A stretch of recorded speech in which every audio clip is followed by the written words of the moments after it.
No, I can't think of anything. No, sorry. Off the cuff. Yeah.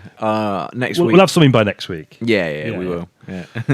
I feel definitely far superior to the second one. Which isn't an opinion that's that common. No. Critically, Letterboxd has been interesting. There's a lot of people who I kind of read their reviews quite a lot, who I quite like, and a lot of them are kind of quite open in the fact that there is something inherently slightly weird about being an apologist for Avatar films, but they're all like the third one that's just not as good. It just sort of surprised me that people, because I just felt the second one was so bland. Yeah. Yeah, no, I agree. It's a funny way to kick off the podcast, actually. But listening back to it, we were really quite down on it, and that was a sort of initial reaction because we recorded it like a few days after we saw it. Was it not the same day? Maybe it was actually. No, it was the same day, wasn't it? I can remember getting in your car because we went to the View. Yeah. And we drove back to your old flat. And recorded it in your office. Tiny little office, yeah. With the microphone borrowed from work, and then one that you got given to by your old work as well. Very close together. And we used giant plastic boxes as a table. Yeah. I mean, a lot's changed. Yeah. Although we do still use one of those for storage purposes as intended. We're coming up to 100 episodes and a lot's changed. I think the best thing that we've done is invest in these. Yeah, and the visual. Yeah, of course. Just brought its own challenges. But watch out, James Cameron. Yeah. Oh. I guess just before we end then, he's sort of, it's weird. He doesn't seem as his energy levels to about 4 and 5.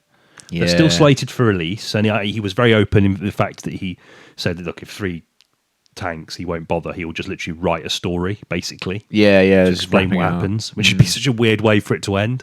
Yeah. Not that I'm crying out for 4 and 5, but it would be a strange way to end it. It would, yeah. Obviously, it's done well.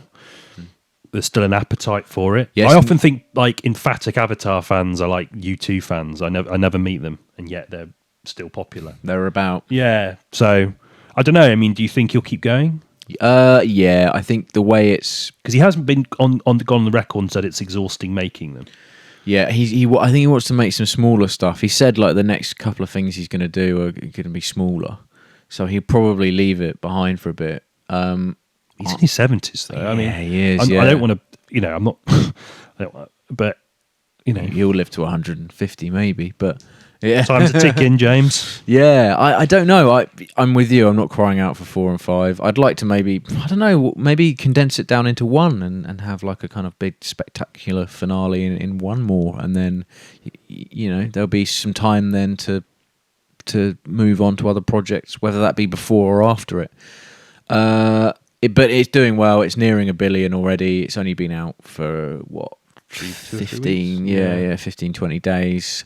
It made less on its opening weekend than Way of Water, but the second weekend drop off was much less. Okay. So it's sort of legs then. Yeah, it's got legs. I think it's got a huge amount of legs internationally, which is where most of the money for Avatar's made. So there'll be a stomach for it. I think Fox will, Disney will move forward with it, with or without Cameron. I think. Do you think? I think he will. Maybe he'll try and block it, and if he tries, he'd probably succeed because he does like. It's his baby, isn't it? Yeah, and I don't know where the rights lie. Little blue baby. Yeah. That's interesting. I not sort of considered that. Would he sort of do the kind of passing of a torch to an up and comer? Yeah, I don't know. Because not to be sort of crude, but I mean, he is in his 70s, Is the 5th one slated for like a 2030 release, 2031 release? It's ambitious. Yeah. But then filmmaking does seem to give people a kind of life force. Look at Scorsese. The guy is still, and still going strong. So obviously, you hope that continues. But definitely. Yeah. What more can they do technologically, though? I don't know. I was thinking about this on the way down because they've done Earth, arguably. Yeah. Air. They haven't done air yet, so they've done fire, water, earth. But they've sort of done air. With the bit where they're in those little sort of the jellyfish things. Jellyfish flying things. How do you do air? You can't render air. Yeah, where can you go from here? I don't know. Underground? You run out of elements. Moons. The moons of Pandora. Isn't Pandora a moon? Oh. Other moons surrounding the planet. Yes, it is a moon. Yes. So you go to other planets. There you go. There's a wealth there. Maybe like a blob world. Yeah, a world of blobs. Or an Inception-style cityscape. Yes, definitely. You get there and it's just crumbling grey buildings. And Cameron's like, such the creative juices are flowing. I just wonder what it is. Where can you go? Like, I don't know. Because, I don't know. I don't mean that in a way to undermine the work that goes into them. But have they written themselves into a corner with... They've just got to keep going with what they've got. And I guess if it's working, then they're probably not going to stop, are they? But it just seems strange to me because... Yeah, some people think it's going back to Earth. Really? Yeah, that's what I've heard on the admittedly unreliable sort of. Well, the Na'vi are going to attack Earth. Maybe, yeah, I don't know. Or they'll come in peace, and then there will be a whole thing there. I don't know. But I think he submitted some treatments for the 4th and 5th one, and he had this story about getting less and less feedback for each treatment. In classic kind of Cameron fashion, he wasn't afraid of like kind of appearing big-headed. Yeah, and he said he didn't get any notes back about the last one, and he just the only note he got back was like, "Holy shit!" Oh, come on. Yeah. So I don't know if he's just drumming up publicity for a film that he now perhaps doesn't want to make. Yeah. Strange. I guess. It's just interesting, and given the, the way things feel and kind of the way. I don't know, I think that narrative architecture and leaning into it is still a big part of the Hollywood spectacle, isn't it? Yeah. So, I don't know. It's just interesting to see where it goes, and we'll find out. In 3 years' time. 3 years? Well, probably be more than that, because he hasn't shot it or done any of it yet. What's it called? Is it just 4 at the moment? It's just called Avatar 4. Avatar Airbender. The first Airbender. The first Airbender. You heard it from us. Yeah. Imagine if it was actually called that. Amazing. We've called it. Yeah. We'll get sued. Yeah. Well, no. Cameron will have to pay us for our ideas, surely. Oh yeah, that's a good point. Well, and he'll find his way around it. Yeah. Get us a new laptop, James. It's fucking falling apart. Yeah, the screen is so fucked. I need to. Actually, that's one thing that hasn't. We're boasting about technological innovations, and we pull back the curtain. You will be horrified. Yeah, if I move that GoPro, I'm not gonna. It'll ruin the illusion. But yeah, you see the screen of the laptop, which is the same laptop we used to record the first one. Oh, that's quite sweet. Yeah, sturdy workhorse. Absolutely. Right, outro. Questing the cinematic void. There we have it then. Avatar Fire and Ash. Yep. It's going to make 2 billion, I reckon. Yeah. Does it do well in China? It does, doesn't it? Yeah, really well. Yeah, it's very very massive popular. market for them, isn't it? Huge Hollywood. market. Yeah. As long as it's like sort of ideologically in line with. Yeah, there's like some very small instances for smaller films where they've pulled it from release in China for various reasons, whether that be like because of their human rights record or whatever. But broadly speaking, they'll find. And I'm not saying that from the point of view that we're any better, but yeah, no, it's a huge market, I think. So that's it's made most of its money in that area of the world. Wow. So there we go. There we go. What are we doing next week? Next week, Marty Supreme. It feels like we're just kind of like mopping up 2025. But I think I really wanted to do it for a couple of reasons. First of all, I saw it the other day, and I really want to talk about it. Okay, yeah. Secondly, thinking back to it, obviously it's not out now, but by the time this episode comes out, we'll have our best films of the year. And I think had this episode been recorded after seeing Marty Supreme, it would have been included. Oh, okay. So that, and it also Sentimental Value, which I saw yesterday, which I thought was great. So there's, it's always the way you have to snatch at the time you're free to do these things, right? Particularly during the festive season. It's always quite a busy one. And this time of year is where a lot of the prestige films come out. From last year, yeah. And obviously, being in England, it seems to be that you tend to get them later. So not a big deal, like an Oscar season thing. Yeah. But no. So I just thought it was I think we'll mop up the last of 2025 with this one. Yeah, really looking forward to hearing what you think about it. You say you're seeing it later or tomorrow? Possibly today or tomorrow, literally depending on what time it is right now. I think I might be able to catch it actually. Nice. Going to the View on the way back. I have to get some popcorn from somewhere. Anyway, yeah. So sushi, perhaps. Oh, maybe I'll see it tomorrow because this is like I quite like ending a holiday period with a bang. Yeah. If I go and see it on Sunday evening, then I'm back to work on Monday. It's leaving on a high, isn't it? Right. Okay. Going to see what is evidently a very good film. So yeah. We'll do that. Really looking forward to talking about that. Nice. In the meantime. Thanks for what do I say at the end? Oh, thank you for getting to the end of another episode. Yeah, I was about to say thanks for having us. So I have no idea. Yeah, thank you. And we'll catch you next one. Look after yourselves. Yes. Bye. Take care.